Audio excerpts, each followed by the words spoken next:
Welcome, listeners, to A Writer's Life.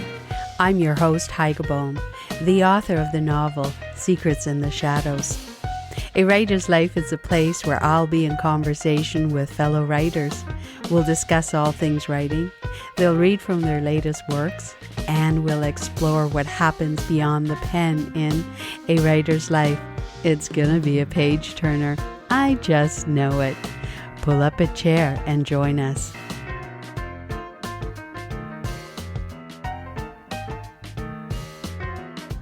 I'm recording on the traditional, ancestral, and unceded territory of the Squamish Nation.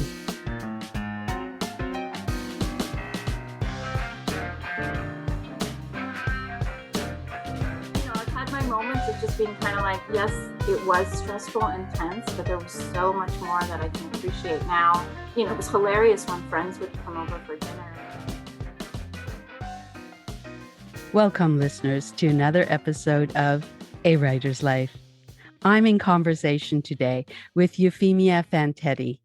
I met Eufemia at the Whistler Writers Festival in 2019, and I'm sure, like me, you will instantly fall in love with her writing, her dad, and gain an understanding and compassion for her mother.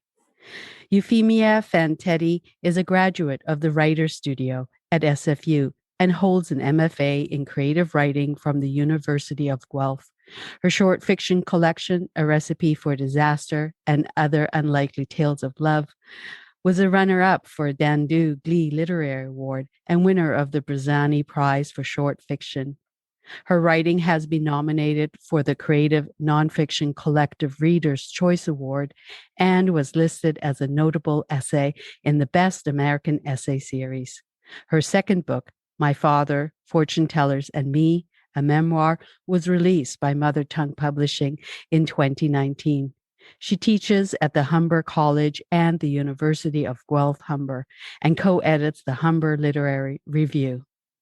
Welcome, Eufemia, to A Writer's Life. Thank you, Heike. Thank you for that wonderful introduction. You're welcome. Where were you born, and what was it like around your dinner table when you were growing up? So I was born in Toronto, in a suburb called Etobicoke. And the dinner table, there was only the three of us. I was an only child. And I would say when I was growing up, it was incredibly tense. And that was mainly because of my parents' unbridled animosity for each other. They had an arranged marriage. And contrary to the myth, they didn't fall in love. I remember it as a mainly quiet place. They would be talking in their dialect to each other, and I would participate every so often. But mostly there was just a lot of stress between the two of them. And so as soon as I got old enough to read, and I was allowed to bring these comic books that I was buying to the dinner table, I would just put them up right at the sort of edge of my plate, and I'd be reading and eating, and they would not be necessarily talking to each other, but sometimes they would say things or they would ask me something. But it wasn't the kind of family or place where people would say, how was your day? What did you learn at school today? Nothing like that ever happened. At some point, I think closer to the time I got to be like 10 and 11, and I felt a tiny bit of agency, I would just be like, can I go eat upstairs? And I would leave the two of them alone, and they would let me actually eat in front of the television set. Because then it was more entertaining and much calmer for me than to be, the tension was so thick. I was really happy to get away from that environment. You mentioned that you read comic books. You mentioned that you were reading comic books at the dinner table. What were some of your other favorite books, and what were those comic books that you read as a child? So I was lucky that the corner store that I went to had these comics, and I was always buying, the Richie Rich, Archie. I think those were the two main ones that I had access to as a kid. And then I gradually progressed to, the Nancy Drews, John Bellairs. He was the fellow who wrote The House with a Clock in Its Walls, which was a series of like 5 books, which was fantastic. So I read through those. Or I remember one that I read that I loved, and I took it out of the school library again and again and again. And I didn't remember the title until many years later. I kept describing the plot to somebody, to anybody who would listen, and they'd go, I don't know what you're talking about. And then finally someone said, that's The Boxcar Children, which was a book that was published in the 1930s. And it was a huge success then. And it was a really popular book. And I remember, the books where kids have they're in charge of their own lives, and there's no like adults. That was like, those were the powerful books for me, because it was like saying, one day I'll be able to take care of myself like these kids take care of themselves. I remember that book. I love that book. And thanks for saying the title. You're welcome. It's a fabulous book. Yes. Like, and she went on to the woman who wrote it. I think she was actually a school teacher, and she went on to write like a whole series of them, but I never saw the rest of them. I only remember that first book. And, the kids are really like, it's the Depression era, and they've lost their parents, and they're really looking after themselves. And it was my fantasy. I grew up not very far from where the train tracks were in our suburbs. So you could hear the train at night, especially in the summer. And I would hear that noise of the train whistle, and you could hear the tracks, because there was right near where I lived, there was like a train stop. So you had to stop for the crossings and stuff. And I would hear that noise, and I would think of the Boxcar Children, and I would think, if I could just get a little boxcar at the side of that woodsy area close to the edge of the border of this suburb, I should just move there. I'd be much happier. I mean, really, it'd be great. I could just fish in that little stream. So it's a great book. I thought the same thing. I thought, I still to this day want to jump on a train boxcar and see where it goes. Yes. I'm like, Graham, let's just go on there. Let's just jump. Right? Yes. You had said just a little while ago that your mom and dad, it was an arranged marriage. Where were your parents from? Parents were born and raised in Bonefro, Italy, which is in an area called Molise. And for people that don't know Italy that well, it's actually one of the newest regions in Italy. Technically, what I mean by that is like it just became like its own municipality, I guess, in the late 60s. It used to be part of Abruzzo Molise. When you think about Italy, it's the last place anybody would ever go because it's agricultural. There's not a lot of tourism spots there. It's really rural, and it's sort of all farm country. But there are some fascinating sites in some of the region of the Sabines, and I think that the Sabines are people that like would have been around like 2,000 years ago that fought wars with the Romans. So they grew up, there's about 12 years between them, or 11 years between them. My dad was born when Mussolini was in power, and so he was born under a dictator, and my mom was born in 1949. So a completely different time. Like Italy was, when she was going to school, she was going to have opportunities that he didn't have because his education was interrupted.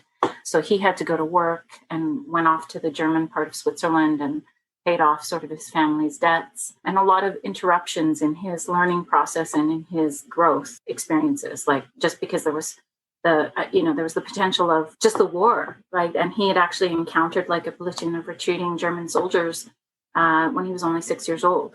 Whereas my mother's family was well off, and they were doing mostly okay. They were sort of, they were sheep thieves and bandits, so they were always going to be okay no matter what. But at the end of the world, they were really, of the Second World War, they were well positioned. So they grew up in this small village that at its height in the 1800s, I think had about 5,000 people. And then due to the mass, the diaspora that left Italy, and this being one of the most hard-hit, poorest regions, there's a ton of them in Canada, a ton of Molisans in Canada. And I think the most recent count of the village population is about 1,000, which is still incredibly high. There's a ton of villages in Italy where the population is under 200, and they're mainly aging, or they're seniors, just because there wasn't a lot of work there. But it's incredible to me. Like I finally made it back to visit in 2016, and I wanted to go into the church that my parents had been married in. And somebody said to me, "Oh, you can't. The mayor's getting married today, and that's where the ceremony's happening." And I said, "This place has a mayor?" Like I just was so shocked.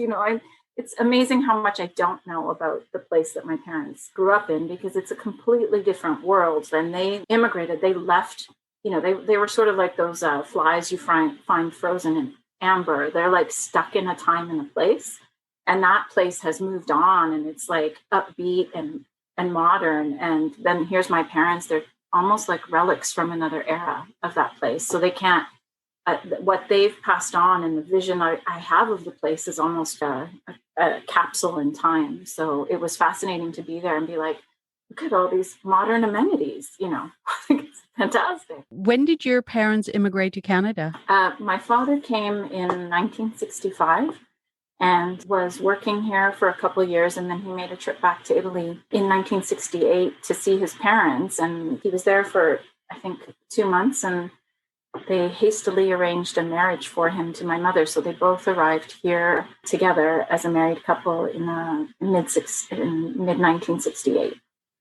And then I came along, fulfilling destiny, I guess, for them. Were you raised very traditional? Let me just say Catholic, Italian, because for me, I came to Canada in 1974 from Germany. And I didn't speak any English. It took me about 2 years before I felt confident to speak the language. At the same time, I lost the ability to speak German, my mother tongue, because I didn't want to stand out. I wanted to fit in. However, I never quite felt like I fit in. Right. For instance, I would be bringing for lunch a dark pumpernickel sandwich with liver sausage and mustard to school, and homemade baking goods like apple strudel, while most of the other kids would have peanut butter jelly sandwiches on Wonder Bread, wagon wheels, or ding dongs. Did you have a similar experience in school, trying to blend in? Because I would imagine that your parents would have really been rooted in the Italian culture and would have brought you up that same way. And it's almost like you're in two different worlds and you don't really fit either one. Absolutely. And I love that story. And I'll tell you, I have a distinct memory of my aunt coming over and trying to teach my mother how to make a tuna salad sandwich, and saying to her, this is ridiculous, but saying to her, this is what the kids eat here, because I guess I think I was young, and I remember just being kind of like, I can't take this food to school anymore. Like people, and I actually in the essay that I'm not going to read that part to you, but the one that I prepared for reading, there is a whole thing about like being at school and lunch being made fun of, because I think that's an experience that occurs to a lot of first generation and second generation Canadians. And you're mocked for these things that smell different or unusual to these kids that maybe are growing up on, I don't know what, hamburgers and iceberg lettuce. Like, so I've had my moments of just being kind of like, yes, it was stressful and tense, but there was so much more that I can appreciate now. It was hilarious when friends would come over for dinner and my parents would be like, would you like some wine? And I'm like, they're not of drinking age and it's not okay. Like in this country, it's a problem. I'd be like, oh, we'll just put a little bit in your ginger ale. No, you can't do that. Okay. Like they're going to go home to their parents and tell them that they were offered booze at 14. Not acceptable. But I did have that. I relate with that because I grew up drinking coffee as a kid. Right. So, oh yeah, same. Right. Yeah. Your kids drink milk and I'm thinking, ew, where's the coffee? Grow up, you babies. Right. I know, because I remember like being offered espresso from the time I was 6 or 7. And I didn't really acquire a taste for it until I was in my 30s. Like, so there's a huge disconnect. They were just like, oh, my mom would give me coffee before I went to kindergarten. And she'd say, it's good for you. It helps you grow. I think one time she even gave me coffee with an egg in it. It was disgusting. But it was just with a raw egg mixed into it. My mom would always put raw egg in grape juice for me. Do we have the same mothers? Yeah. We could do a cookbook together, Heike. Raw eggs in everything. ... Yeah. So, yeah, I was raised, they were very traditional. So I'm just going to say it was Roman Catholicism, the double standard for women, for girls, sexist, misogynist, patriarchal culture. And I was not good with it. I really found it restrictive and bucked against it. And I think it wasn't that I didn't act out in any difficult way as a teenager. I didn't, do anything that stressed my parents out, except for the time that I cut my hair short, dyed it black, and tried to put blue streaks in it. That really upset them. But I was, I read books and I was just like, there's a lot of things that I am not okay with this culture. And one of the main things was that I wasn't surrounded by book reading people. I was not going to houses with a lot of bookshelves in them. I wasn't having conversations about books or movies or theater or anything that interested me. It was really just overemphasis on appearance and looking perfect and being able to do things like cooking, embroidery, crochet, things that I didn't actually learn how to do or didn't actually appeal to me, in part because I had such a difficult relationship with my mother, with her having a mental illness and her being volatile. I never really turned to those things as things for comfort. They were really stressful for me. I really, I tend to push back against that kind of stuff because there's this real double standard. And I was the only girl on my father's side of the family. All my cousins were male. And so I could see the double standard in place. Like they could go out, they could do whatever, they could go on vacations, they could say whatever. And I was constantly being, shushed or monitored or being told not to get emotional about things that I found incredibly frustrating to put up with and deal with. And it's funny because it's still part of the relationship that I have with my father and my family, where my dad will say something to me like, you shouldn't get upset about these things. And he said this to me yesterday where he said, well, like if I say something that bothers you, you shouldn't get upset about it. And I just said to him, like, it's been a long time now that you know who I am and you know how I react. So you should really stop asking me to change my reactions. I said, you might as well ask the Pope to change his religion. And he laughed. And I just said, finally, like, is this guy going to get who I am is who I am? And he's, in one way, he's appreciated it and told me that he values my opinion. And in other ways, he'll be like, well, let's not stir the pot and cause trouble. And I'm like, well, somebody's going to come at me with saying something that's misogynist, xenophobic, sexist, homophobic. I'm going to push back. I'm not going to, I was never the polite kid who just put up with it. So as an adult, I'm incredibly loud about it. And I guess I just have said to him, like, don't repeat these opinions in front of me if you don't want me to start shouting, so. How old were you when you realized there was something not right at home with your mother? Right away, very young, really young. I have a memory of being in line to go into class, and I think I would have been 7. And I knew before this, but I remember saying to this girl that I'd sort of befriended, and we got to know each other because we lived close to each other. And she was the daughter of Portuguese immigrants. I said, does your mother hit you a lot? And does your mother hit you often? And she just turned to me with a look of surprise and said, no, my father's the disciplinarian. And he only does this when he thinks I'm misbehaving.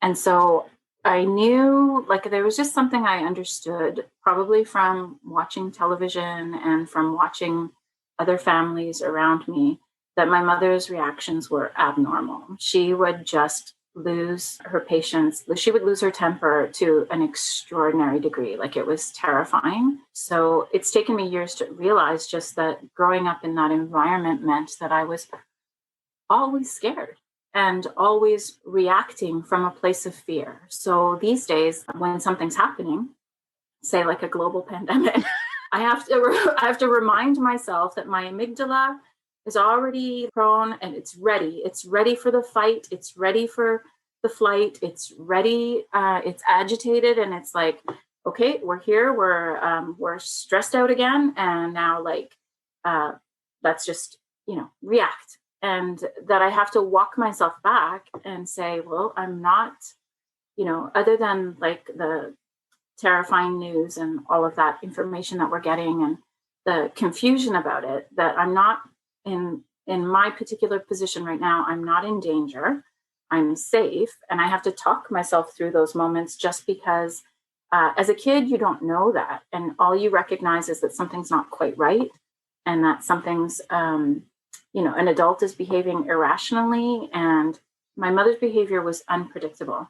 And I've come to realize that it's put a stamp on my life. Just I've avoided any situation that's unpredictable as much as possible, which means like sometimes I avoid situations that I might enjoy, or I might have had an opportunity to enjoy if it wasn't for the fact that, and this isn't something that I knew then. It's just something I've become aware of in the last couple of years of like, wow, I've really gone out of my way to make sure that I'm not in an unpredictable situation because it stresses me out. If I see people or meet people who behave in unpredictable ways, I don't think that's charming. I don't think that's creative. I think that's incredibly dangerous, upsetting, and scary. So I step away and I don't put myself in, maybe if it's like a new situation, like being invited to parties as a young person, my parents never had to worry. I rarely went. Like I just wasn't interested in being in situations that I didn't know what was going to happen, that were that unpredictable, simply because I was so familiar with the stress caused by my mother's unpredictable behavior that at some point, it's almost like I was checked out. I was present, but I was there. And for a long time, I was just surviving. And you don't recognize that that's the sort of, that it becomes the normal and you become accustomed to it. And then when you get away from it, you start to realize sometimes my reactions are not in keeping with what's actually happening in the situation. So it's giving me a lot of information is to just be aware, like, oh, I really, early on, it was obvious that there was something wrong with my mother. My father knew on his wedding night that there was something wrong with her. She spoke to him she spoke in gibberish about things that didn't make sense. And so he was like, it's okay, something's not right here. But she was, I think, 18. She was 18 and he was 30. So he didn't like the age gap. There wasn't a lot, I guess in that time, there wasn't a lot of choices. The other person that was presented to him was even younger, like 17. So he just went with my mother. And then he said to me, I thought it was just maybe she's a teenager. She doesn't understand things and she'll grow out of it. But really it was an example of her psychosis. And she was verbalizing things that were very unusual. And it was untreated for many years. So by the time we had a diagnosis and were taking her to the doctor, there was already sustained brain damage, or I guess what will one day be found out to be sustained, like the damage from psychosis, untreated. Incredible. Mm-hmm. Were there any adults around you that helped you cope with what was going on at home? Teachers or aunts or even your father? Did your father even know what was happening at home when you were alone with your mother?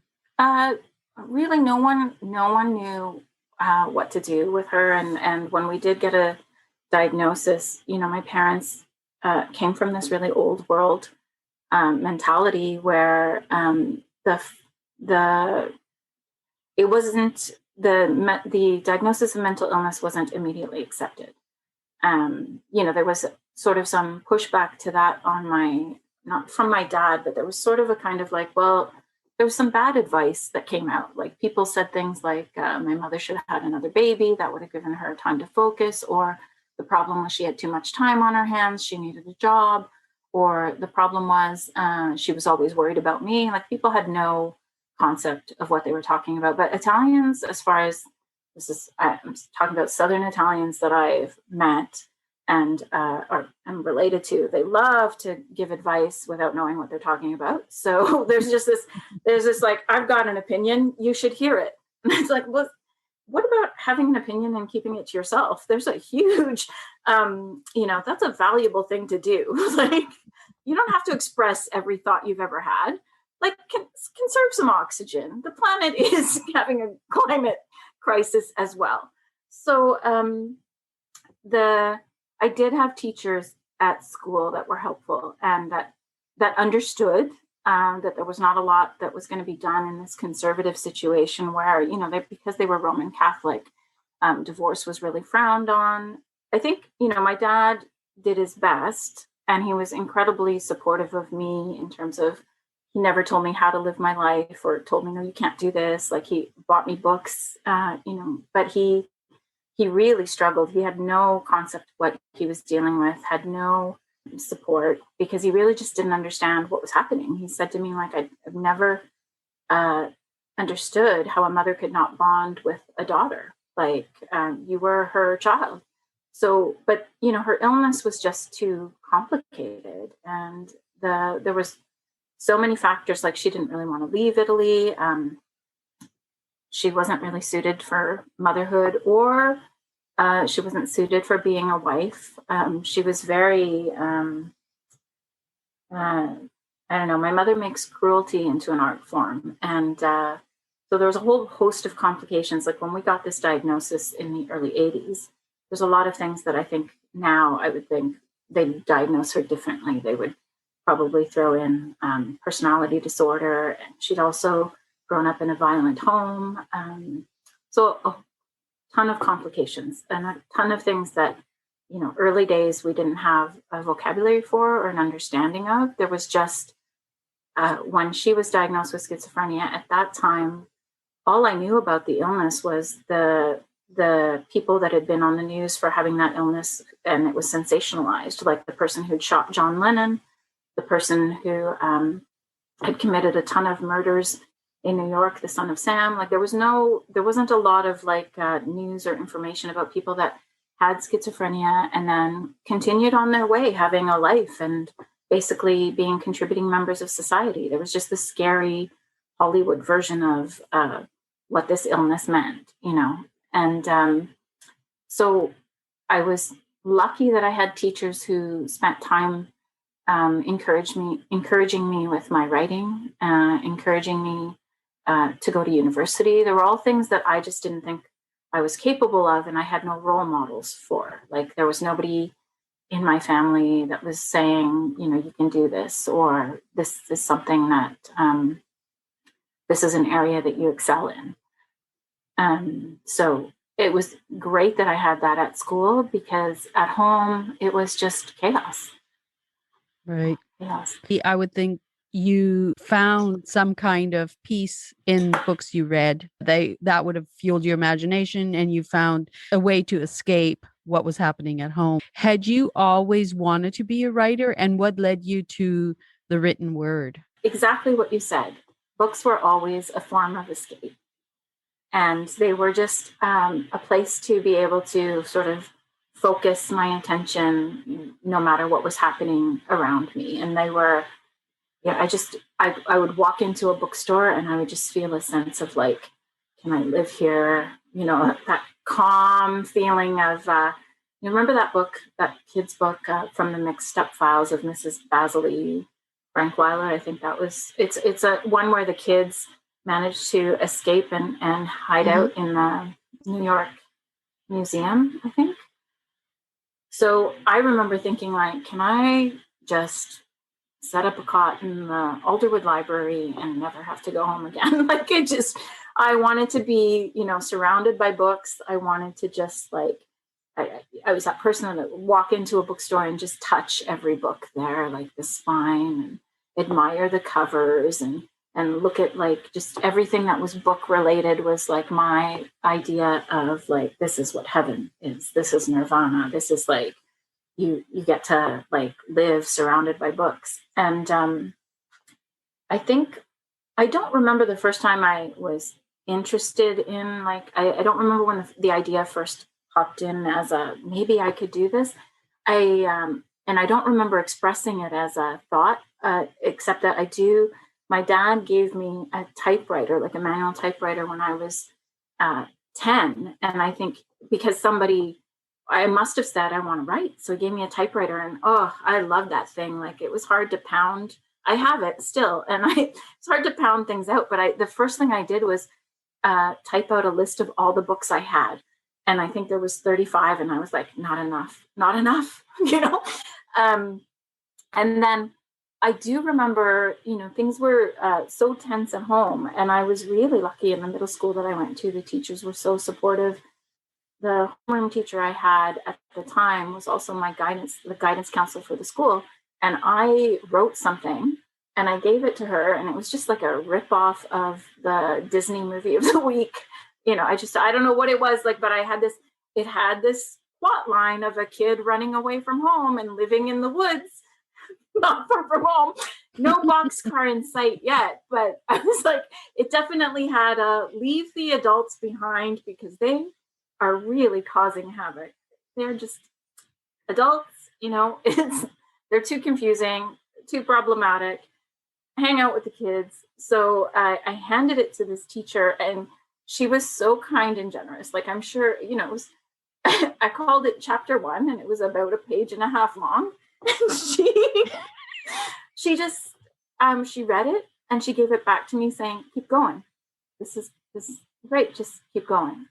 And I thought, this is really wonderful. And in the same time period, I had this English teacher who I remember, I didn't know A Christmas Carol. Like, I didn't know the book by Dickens, but I knew the movies that they would show every winter. And I'd seen, the black and white version with Alistair Crowe, I think it is. And then I'd seen like episodes of TV shows that were either a ripoff of It's a Wonderful Life or a ripoff of A Christmas Carol. So you could see like Laverne and Shirley's version of A Christmas Carol or Happy Days version of A Christmas Carol. And I wrote my own version of A Christmas Carol, like with me as the main character, and handed it in as an English story, and I got a great mark on it. And I was an average student, average to below average. So Mrs. Bertram gives me this fantastic mark on it. And she says to me, do you love Charles Dickens? And I don't know what she's talking about or who, because I haven't read it. So I just said, huh? And she just said, never mind.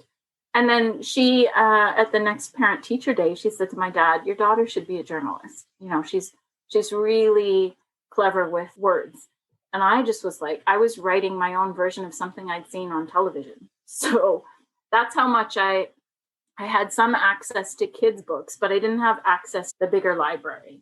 I had, when Scholastic put out their books for kids, then I would get some books, and my dad would, hand over a check that I would take to school. And then I would get this bundle of books, and I would just devour them and be like, more, I need more. This isn't enough, more, So they were definitely a beautiful way to escape and a way to have an interior life when the exterior world is volcanic. Mm-hmm.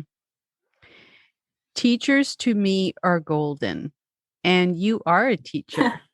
What inspired you to become one?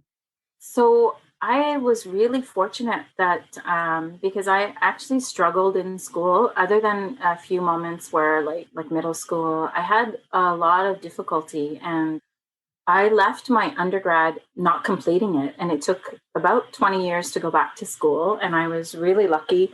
I got into this really wonderful MFA program. I had first gone to the program that you also know, the Writer's Studio. And it saved my life going to the Writer's Studio. It saved my writing life. The mentorship, the community, the people, the warmth, I thought Betsy Warland did a brilliant job with that hybrid program. Mm-hmm. And then Wade Compton was my mentor. I mean, I just could not have lucked out more. The year that I went, the people that I met, it was just such a supportive group. And that gave me confidence. And I met Ayelet there, who's a wonderful writer, and she encouraged me to go back to school for the MFA program that I ended up in. And, it was just all sort of like, I was really just hoping to work on my writing. And then with the MFA came the qualification to be able to teach. And I was also at the same time going to school to become an ESL instructor, because I thought, I'm tired of seeing people talked down to just because they have a thick accent. Like, I mean, really, people need to listen, and it's not difficult to figure out what people are saying. It can be. I've had moments with students that I know the students get incredibly frustrated because I've asked them to repeat multiple times and I still can't understand necessarily what's being said or how they're saying it, but it's really my ears. It's not their pronunciation. It's my ears are not attuned to it. When I first moved to BC, no one understood what my parents were saying when they were calling, because they were not accustomed to hearing an Italian accent in English spoken with an Italian accent. And I was not accustomed to hearing certain accents either. So it's a matter of time and patience and putting in that effort. So once I'd finished the TESOL training, I was given an opportunity to teach ESL, and that was really humbling. Like, to see people make that effort, I was, so moved. Then I was given an opportunity to teach creative writing. So it was just like a gradual process. When I was at TWS, I was given an opportunity to run a class in the nonfiction program, and I was given an opportunity to shadow one of the instructors. And it was just something that grew with like this desire of, I'd had a difficult time when I went to a writing program in university, and I was frustrated, and I left without completing. And I just thought, there were things that I certainly could have done better, but also that I would want to prevent anybody else from having that kind of negative experience. And that I would want to ensure that, when I teach this, I teach an intro to creative writing class now. And one of the things that I tell the students, and it's for the University of Guelph Humber, is my opinion is just one person's opinion. The grade that you get in this class does not matter. The feedback that I'm giving you is just in hopes to make you a better writer and to make you pay attention. I'm giving you all the tips of things like how to break a cliche and how to start with a powerful sentence and how to shake up your sentence structure so that you're not using the same sentence over and over again. These are all things that just weren't happening when I went to university, and it was just like sitting around in a workshop environment, and then suddenly, you end up with a grade, and you're being basically asked to come in with the writing already done. But I wanted to learn how to write, and that was something that I feel like these are the steps that I now take to ensure that these really young writers, not like in age, but young in attempts, are not getting discouraged by the process that says, like, you should show up already knowing this stuff. Why don't you know this? I'm going to give you a C or a B minus because you didn't know this. So that they're actually being told how to do something, like how to use dialogue in a story and why it's valuable. And then they start to, and that you're pointing out things that they don't necessarily pay attention to, like how to punctuate it, or how to change up the punctuation if they're going to do a different way just to be consistent. And that's something that it's been amazing.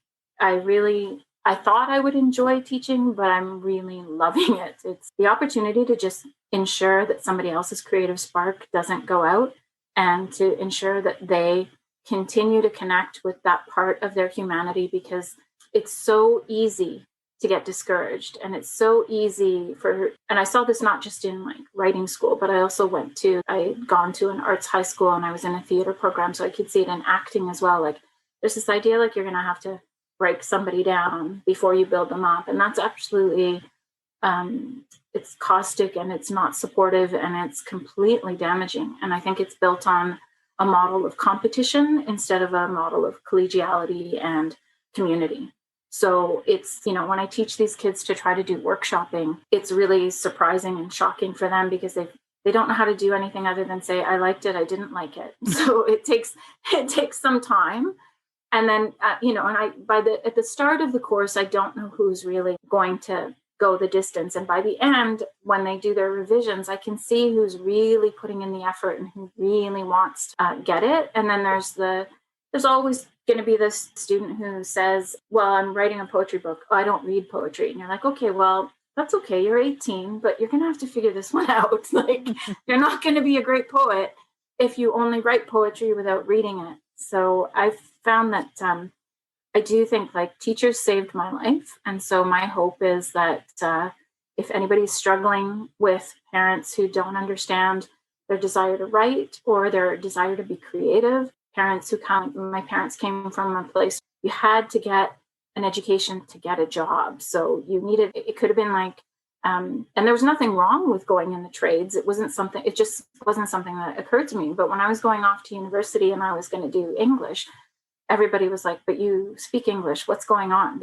And then it was confusing for them. They wanted something that was more concrete and specific. This person's going to come out and then go to medical school, or this person's going to come out and go to law school, and they're going to be, they're going to go to a specialized school and do real estate. There was just all this confusion. Like, you want to write, what's that going to do? Do you mean work for a newspaper? Do you mean be a journalist? What are you talking about? So to just kind of give them that breadth and space to say, okay, you're at 22 or even at 42 or whatever time you pick up the pen or, open the laptop to do this, you don't have to have it all figured out. You just have to start. You just have to try. You don't have to, just don't let the fear stop you from trying. I so agree with that. Writing for me, I wasn't a good student either and left school very early to learn a trade. Right. And it wasn't really until I found Betty Keller who actually taught me writing.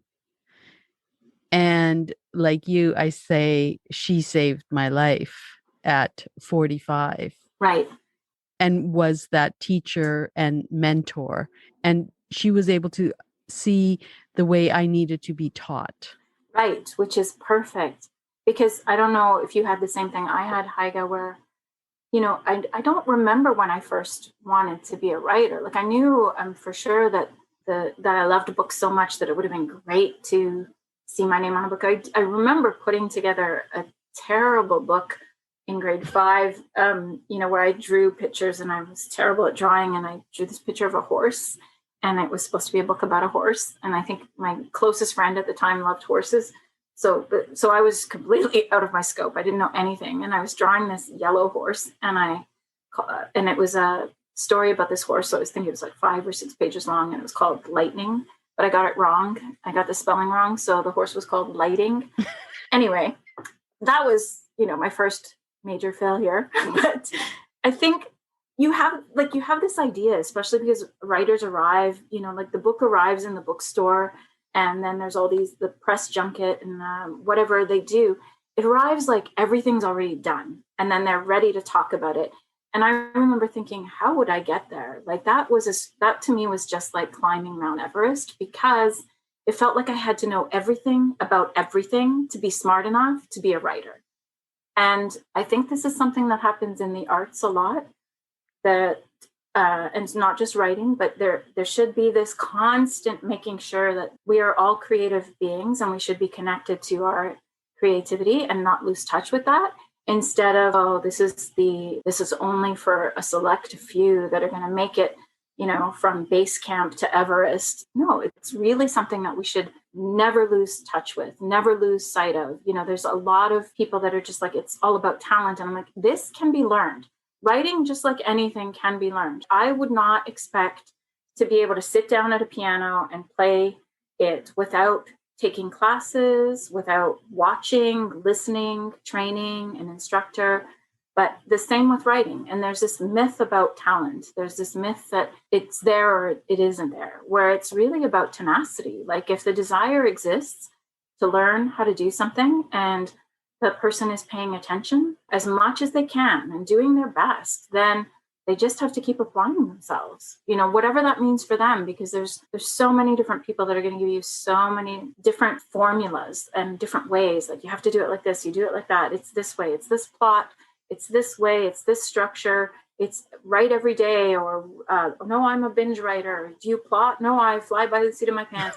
So there's so many things, and everybody's life is so uniquely different about how they get there, when they get there. And the only thing that I think is what I saw for myself was that I got educated out of the desire to be creative. Oh. And I don't want that to happen to anybody else. Education is important. And I think it's the only way that, in my family, they went from, in one generation, from peasantry to middle class. So it's important. It has its place, but it shouldn't be something that makes people come out disconnected from their creativity, or disconnected from the compassion. It's like the Dalai Lama says, we spend so much time and effort educating our minds in the West, but we need to educate our hearts. And that's important. Pay attention to how you can connect to another human being, and give space to that. It's not just about learning and passing exams and doing well on something. It's about improving at whatever it is that you're wanting to learn. I totally agree. I was one of those kids. I always knew exactly what I wanted to do. I wanted to be a hairdresser, and I wanted to be a writer. I just always knew that from, I don't have, I don't have a not thought about that. I love that. But what I thought was interesting was I thought you were born a writer. Mm. And I thought that only smart people and people who had a university degree were allowed to be writers. And because English was my second language, I never fully learned how to write or express myself properly. I was caught in two worlds. I lost my mother tongue and I wasn't fully capable of the English language. So I was in this gray zone. And Right. really, I always felt I wasn't allowed to write because I wasn't Right. smart enough and I wasn't educated enough and I wasn't born a writer. Because if you're born a writer, then you would write. And it was really, standing behind the chair since the age of 16. And at 45, I thought, I can't do this anymore. My brain is going to mush. I have to Right. do this. And Right. so it was, through the support of my husband and my my best friend, Karen, who finally I listened, and they had always said, you're a storyteller. You need to tell your stories. Right. Then finally I got that courage up and I started to write. And it was halfway through my novel that I was put in touch with Betty Keller, my mentor. And again, she saved my sanity. She saved my life. That's And wonderful. and it is that whole thing of you have to have that tenacity. You have to Yes. have that desire and keep going and keep going. And like Betty said, you're a storyteller. All the mechanics we can teach and we can fix, and there's editors that help. I still do not get commas. I will never Right. understand commas. I don't think anybody understands commas. And people just put them wherever. And then they say, no, they don't go there. So there's one class that I teach on commas for like just where I give students some examples, just some examples, only like in 5 cases. And I actually always reference that case. It was in the early, I think it was 2008, where Rogers lost $1 million on a contract because of misplaced comma on a contract they had with the states. And I thought, so look, you guys, it's never going to be this stressful. You're never going to Right. lose $1 million because of this comma on a legal contract. And I agree with what Betty says. Like, it's about the mechanics can always be taught. There are people that are editors, and bless them for their like attention to detail and understanding this kind of stuff. Because especially if you've been a storyteller and you've been, you've had some experience with being shamed about grammar, being Mm-hmm. shamed about your writing, and all your storytelling is maybe like, for me, it came from an oral storytelling tradition. Yeah. My grandparents could read and write, but that was incredibly rare. And so, but I had generations of storytellers, I'm sure, before them. Right. Because my dad is a really good storyteller, and he just doesn't get into, he's like, he gave me a book once that was pretty thick. And I said, wow, did you read this? And he goes, no, I saw the movie.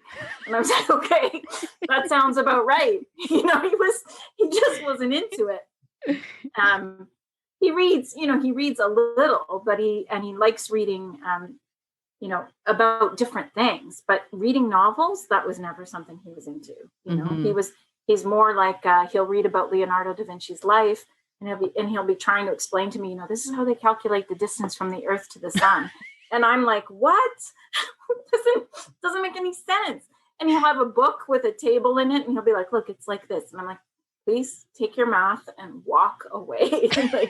So, but it's really, to me, it's a sad state of affairs that the two things that everybody should be incredibly capable of and learn through an education process, it should be writing and mathematics.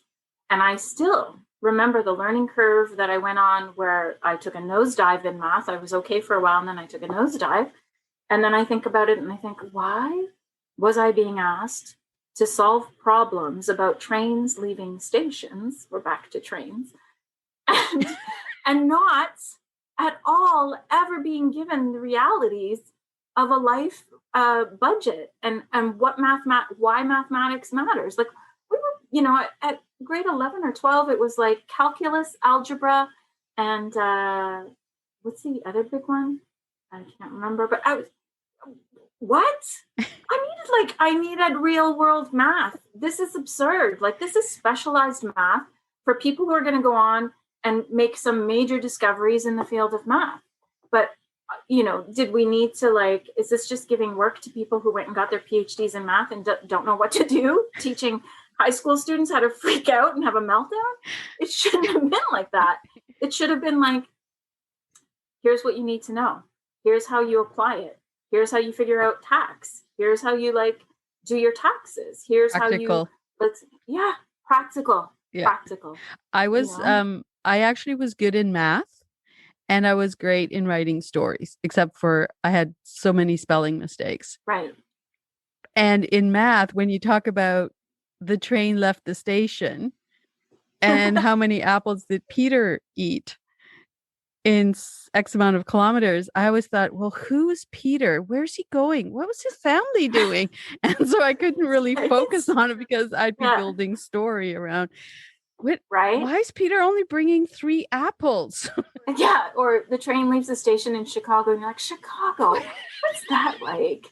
Chicago, like the musical? Yeah. Exactly. I met you at the Whistler Writers Festival and quite frankly loved your writing, your humor, and your dad. You wrote your memoir, My Father, Fortune Tellers, and Me, and it was released in October 2019 by Mother Tongue Publishing. How hard was it for you to write so honestly about such a huge part about your life? And what triggered you to write this beautiful, heart-wrenching, and at times humorous book? Well, thank you. I remember the spark between us, and I loved your reading too. That was an early morning, so thank you for that. In some ways it was hard, and in some ways it was easy. And I'll say easy with quotation marks around it, air quotes around it, because I'd been trying to write it for a very long time. So I'd had a lot of practice it was almost like I was Sisyphus. Like I was pushing that rock up the hill and it would come back down and I'd get back at it. And I was really just trying to figure out a way to tell a story that I had been telling for years in therapy, to friends, to other people. So it was a story that I'd gotten used to telling, but I still hadn't figured out how to turn it into a memoir, which was my ultimate goal and dream, because I just had this, like we talked about, this attachment to books from childhood, and I was just desperately wanting that book to exist and to be in the world. And so the hard part was working with material that was true and being terrified that I was going to hurt somebody, namely my father, also my mother. Like I didn't want to hurt her. I was certainly terrified in portraying her honestly. I had to talk about the violence, and I really was worried about giving any kind of space or time to this cliched stereotyped belief of mentally ill people as dangerous or scary. And I was really upset about that. I didn't want to feed into that awfulness. So there was a lot of tension and a lot of stress about how to approach it. And what ended up happening for me was I spent some time working on essays, and I was chipping away at this. This was the thing that I went to grad school for. I worked on a thesis, and I wasn't happy with the thesis. But it was just at some point you just had to say, this is the end of it for now. And then I realized that I had no spark or charge when I was working on the story anymore, because I was so tired. I had been exhausted by it. I had been traumatized by it. I had been stressed by it. I'd lost sleep over it. And I thought, why am I digging this up again? And then I thought, I'm not sure how I'm going to get to the other side of this, because I had been telling this story in some creative form for a very long time. So I'd written it as a play with multiple characters. I'd done it as a one-woman show. I'd had a short story that was based on my family published many years ago.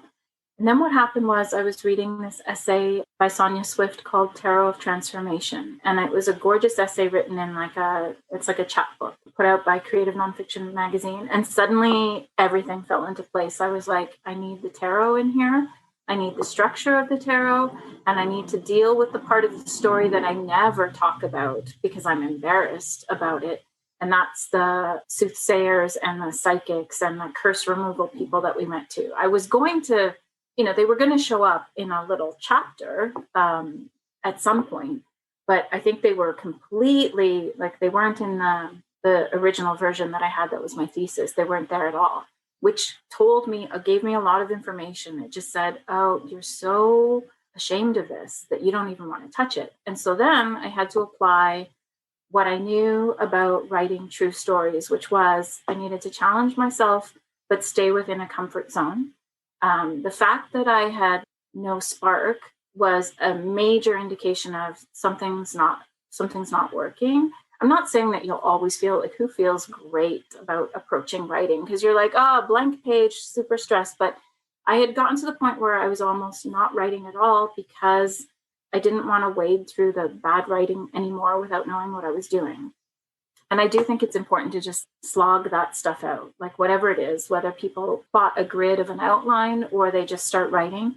I think, it's easier, like everyone says, or I can't remember who said it first, but it's so much easier to edit even a terrible first draft than it is to edit a blank page. You have nothing to work with. So I started paying more attention to everything I knew about tarot, which was something I'd been interested in since I was a teenager. And I started applying what's the story of, I think this comes back to what we were saying too about when you don't see yourself as the writer because you think you have to be born as the writer and it has to be the person who's the smartest in the room or something like the ace university student. I suddenly was like, oh my God, I've always struggled with this hero's journey thing. Of course, I want to be the hero of my own life. But there were so many times where I was just in the corner or I was stuck between these two people that were fighting and I wasn't the hero. I was just dog paddling to save my life. That's what it felt like for years. And making my own mistakes and getting out there and just like repeating patterns from that traumatizing childhood. So once I looked at the tarot and was thinking, this is really the fool's journey, and I have no problem attaching that to myself, being like, the fool is innocent. The fool doesn't know anything. The fool has to go through all of these trials and tribulations to get to the part where they understand something. And I thought, do I really understand anything? Because this situation hasn't been solved. My mother's still really unwell. My father still battles his own illnesses. What have I learned from this? It's just, and the only thing I could come up with most days was, can I be kinder? And because most times I would fail at being kinder to myself, my parents, and everyone else connected to the story, or even just random people. I was just dealing with a lot of, sadness and grief and loss. And I wasn't aware of how to process it or how to move through it.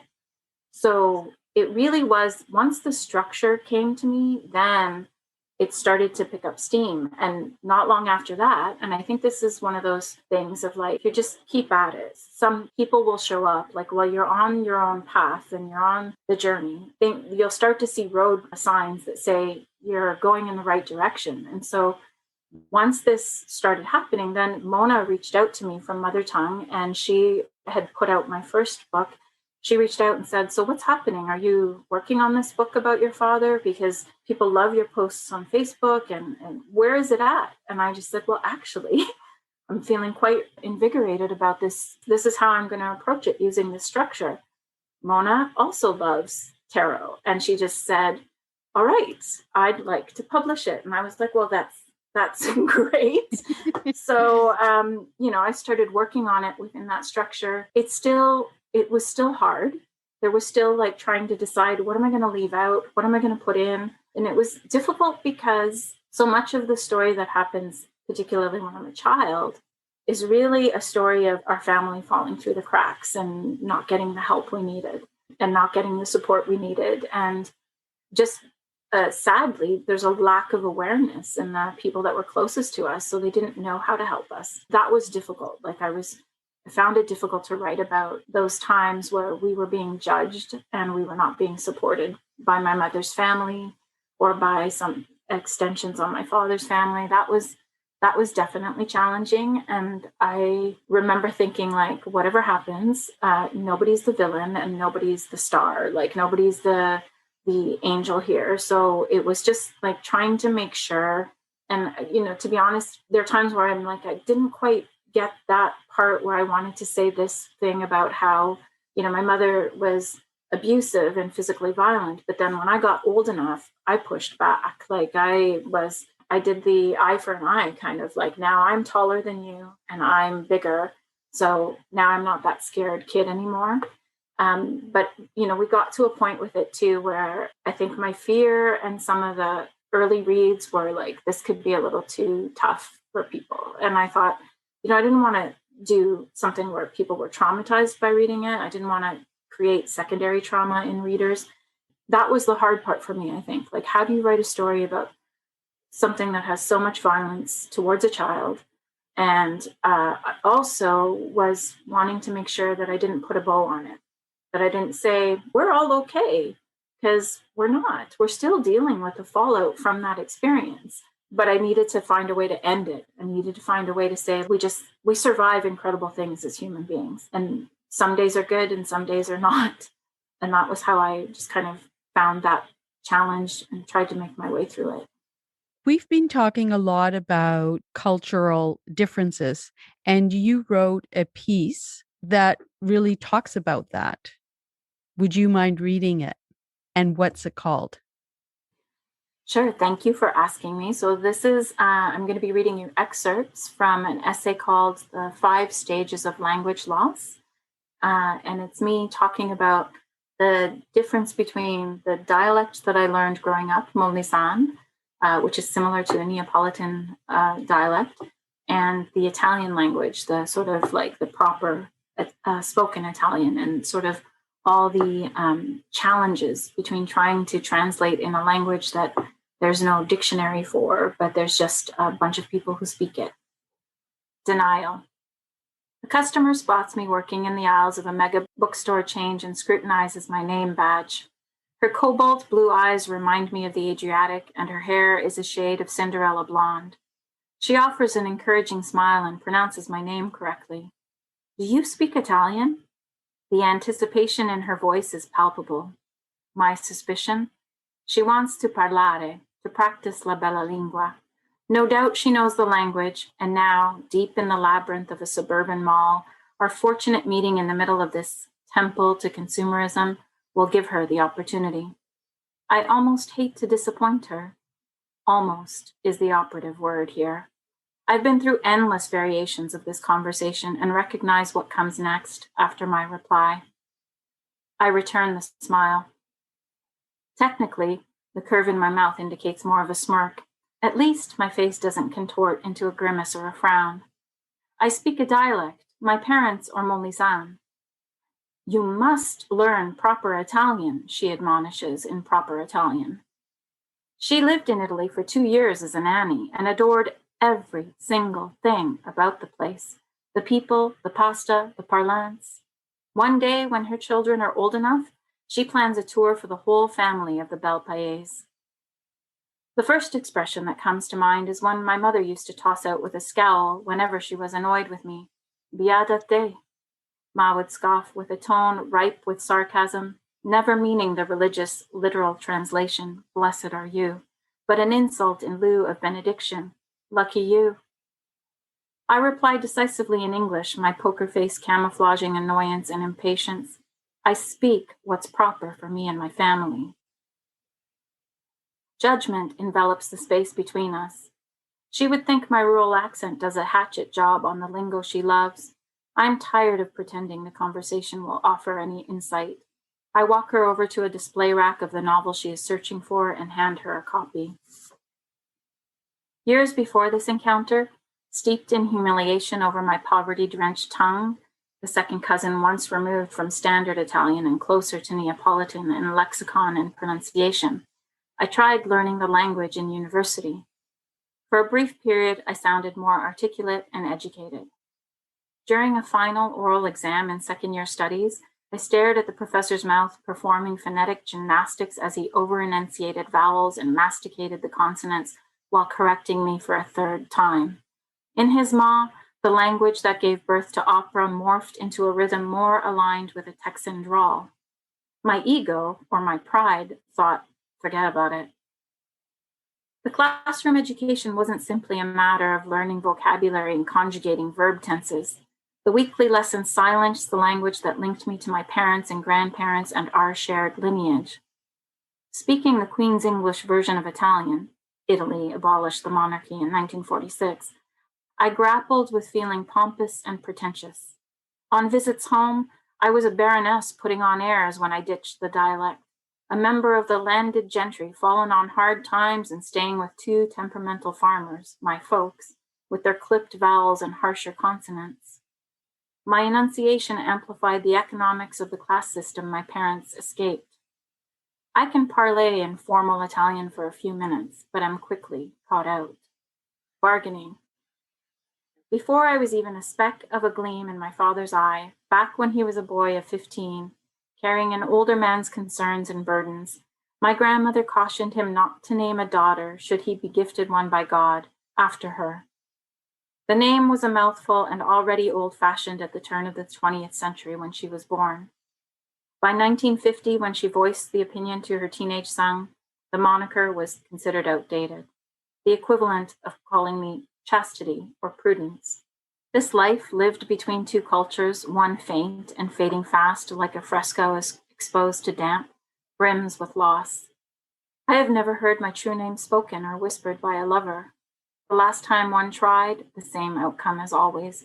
My ears ached and my heart winced from the sound of the first vowel combination, the hardest for an Anglo-trained mouth to produce. All that could be heard was an injured werewolf's half-hearted howl at the full moon. Eufemia. But constantly converting this Greek word adopted by the ancient Romans handle into English leaves me depleted.